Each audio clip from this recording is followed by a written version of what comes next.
বিরুদ্ধে লড়িয়ে দেওয়ার অপপ্রয়াস বিগত দিনে রাজ্য সরকার করেছে। পাহাড়ে জনগোষ্ঠীকে 11টি বোর্ডের মাধ্যমে বিভক্ত করার চেষ্টা করা হয়েছে।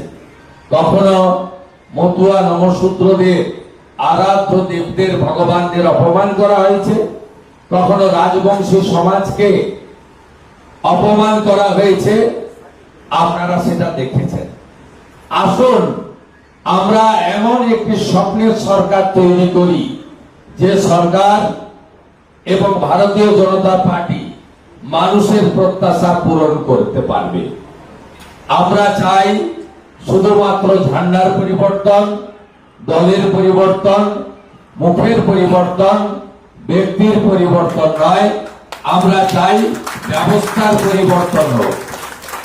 ইতিমধ্যে আপনারা দেখেছেন এই 2 সপ্তাহে অনেক ব্যবস্থার পরিবর্তন হয়েছে। যে ব্যবস্থার পরিবর্তনে কাটমানি থাকবে না, সিন্ডিকেট রাজ থাকবে না, মাফিয়াগিরি থাকবে না এবং রাষ্ট্রবিরোধী কোন কর্মকাণ্ড হবে না আমাদের এই ভূমি থেকে। এটাই হোক আমাদের আগামী দিনের স্বপ্ন। যে কাজ আমরা শুরু করেছি স্বামী বিবেকানন্দের মহান মন্ত্র চরৈবতী চরৈবতী বলে আমরা যাতে লক্ষ্যে পৌঁছাতে পারি,